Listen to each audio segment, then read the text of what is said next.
So this challenge was called Thieves, and the whole point was for us to. So we were given a map of 12 thumbprints that were in the house. The thumbprints were just pieces of paper with like thumbprints on them, and they were scattered about New Quincy, in the JCR, in the dining hall, on different doors in the basement, or on like different floors. The catch is that there are 5 guards who consist of the eliminated players who are trying to tag us out. And so, you know, they're on a conference call inside Quincy, and so they can kind of figure out where you are and then send someone to tag you out. We had to get 6 of the fingerprints within 30 minutes. Only one contestant can go inside New Quincy at a time. Once they were tagged out by a guard, they had to leave immediately, and leaving also whatever fingerprints they had accumulated. So going into the challenge, we knew that we wanted to make sure we had a right order in terms of which one of us would go in first and who would go in last, and also sort of strategize as to which fingerprints we wanted to target first. How do we communicate with each other? We just know who's going in first and we wait for them. Right. But like, I still think there's 4 guards, so they'd be smart if they just put someone at each door. If they do that and we open But the there's door, still going to be enough, right? So I mean, if you can have it, there are 2 doors on this side, right? You can't get in this. You can't get in. do these 2, 6th-floor laundry room and the tutor's room, and then these 2 can be put together as well. Hey, I'm gonna be a roaming guy, and I'm gonna run point. So I'm gonna tell you guys where we're going. Who's gonna get that If entrance? that's all right with you. I'll be also. I'm aware of what's happening, but I'm not gonna tag someone there. Just so that I have mobility. Okay. You guys. So we kind of forced Jordan to be the first contestant to head into the building, mostly because she had been kind of suspicious in the last few challenges. Okay, ready? Let's go. Everyone's a different entrance. Jordan's over there. And kind of as like soon as jog or Jordan something, goes right? in, which just wait 2 seconds, we'll meet back here. Okay. Alright, ready? Go. I ran down the stairs again and then came out on the first floor and ran over to try to grab the clue between the vending machines. The idea being, like, at least if I'm going to make it out, I should make it out with a clue. But Eric caught me from the opposite direction and tagged me out. The good thing was their strategy was to have Eric be a runner, so running around the house, kind of like figuring out where people are so that they could send somebody else in. So him tagging me out actually kind of destabilized their strategy. It was also strong. So what happened was, when I was going that way, I think there was somebody hidden on the 2nd floor because I heard someone talking. It just said, like, entering the basement. You heard someone up there? Yeah. Well, it has to be Jen. No, I think it was Jen. It and has then to be Jen, because Corinne's then up there. when I went under the basement, Chris was able to get me, like, cut me off. So I went up the stairs. And then Eric, when I came back down, was waiting over here. So Jen's up there. Yeah. I actually thought Eric was their strongest player by far. And for him to tag out Jordan when you only had 1 clue wasn't very smart for them, but it was huge for us because like that was like a really fast, really athletic, like pretty sneaky guard that was out of the game early. Jason went next and he grabbed 4 clues and literally was undetected. Like none of the guards even knew that he was in there. Just went in, went out, 4 clues, really easy. Jason came in like a ninja. I actually don't know which door he came in, and they like couldn't figure out where he was. Then I went in and got 4 fingerprints and went totally unnoticed by the guards. In hindsight, I kind of wish I just grabbed more or at least waited till I was spotted by a guard and then sprinted out.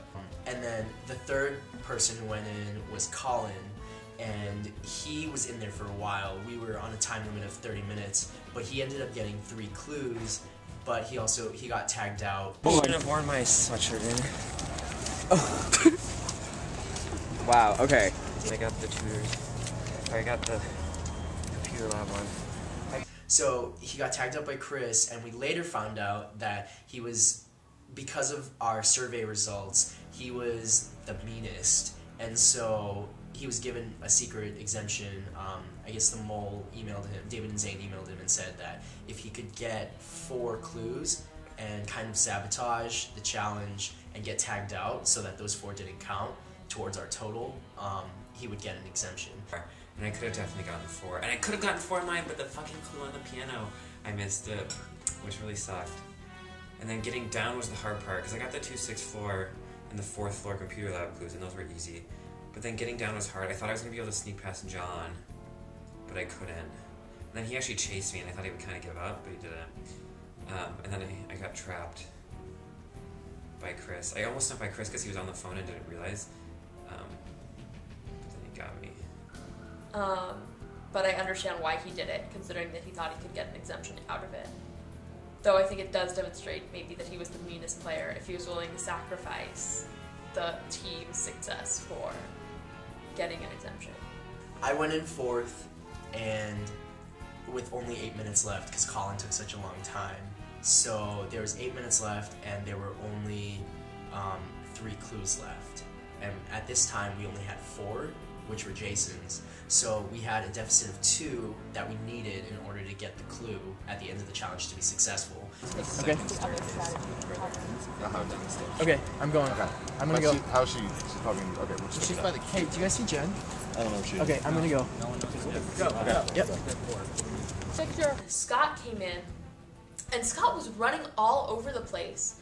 But then at one point he had to run to escape Karina, and then he like made it into the JCR and was like trying to get the thumbprint off the piano, but he like couldn't find it, and then Jen tagged him out.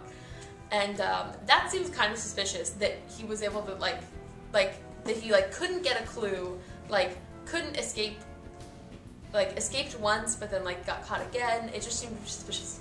And he was inside for a long time. Karina had been chasing after me, and so after running away from her for like, I don't even know, it's probably a good 4 minutes, like literally sprinting through Quincy House at this point. She chased me for a while, and as I'm running, like it was literally a scene from a movie. I'm like slamming doors in her face as she's behind me, and so I ended up back there and decided to just go for the clue, go for the thumbprint in the JCR because we were running out of time. But I'm like running through, and I see Jen, and she's just stationed there, and so I don't know how to get around her, and so I'm like looking from afar at the piano to see exactly where the thumbprint was, but I couldn't find it. It wasn't anywhere obvious, and so I imagined that it was like at the on the piano on the side towards the wall where like Jen was stationed, and so I didn't know what to do. So I started climbing over furniture and onto the bench, and she ended up tagging me. Knocking out to what? Did you see the one? No, because I like tried to jump over. How long do they have? Oh, There's 2. you guys have 3.5 minutes. There's no way. Like, I don't know. I went to the basement too. They're like. There's only 2 guards. Right? Yeah, There are only 2. There are only 2 guards, and that one's still there. But it'd be really hard to get there and then there. Your best bet is to just run by that hallway and grab It's literally about speed. Karina's right behind me. I like closed the door on her. And you have door of the potty room, basement, laundry room, 2nd floor of the cube, and the piano and the JCR in 3 minutes. Which I couldn't do, right? I have no idea. You need to go quick.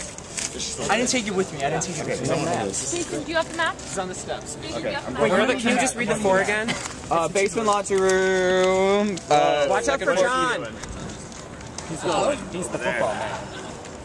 So then, yeah, it all came down to Victor to get 2 more fingerprints to supplement my 4 to get 6 total. And it was hard for him because there were 2 guards guarding like the basement area, John and Karina. So he sort of had to sneak in, grab 2, and sprint out, which he did. And he only had 3 minutes to do it, so it was pretty impressive on Victor's part. And he got us the 6, which gave clues to myself and him, because we were the only 2 who got fingerprints. Good? Good. Yay! Woo! So I walked downstairs through like the back staircase where the elevator is, go downstairs to the basement, start creeping up on the laundry room. I hear John on the phone. He's like, yeah, I don't hear anything, blah, blah, blah. And like I'm kind of inch closer. He's like, no, I think I might hear footsteps. So I didn't want to run and like cause disturbance. I just kind of like walk away, start walking up the stairs slowly. John like sprints after, see who it is, sees me. He's like, oh, I got Victor. And so I start sprinting up the stairs, sprint up to the 3rd floor. John's chasing after me. I like sprint down to the middle staircase, sprint down to the basement, like kind of like circle around, run through, and then as I ran past quickly grab the thumbprint from the pottery studio and ran in the laundry room, grab it, and then go out the door I came in. So we were able to get it, got our 6 clues, barely, exactly 6 before time ran out. So it was a pretty exciting challenge. It was a lot of fun. Okay, so the non-execution, like the mystery of the season so far. So I got a call from Zane saying that I had to be at execution along with everyone else, which like totally freaked me out because I thought it meant that I was being eliminated if I had to be there. But I came at 9 or 8:30 or whatever, and we're all in the basement laundry room, and Zane says that for some reason they can't break the tie between the 2 lowest scorers on the quiz.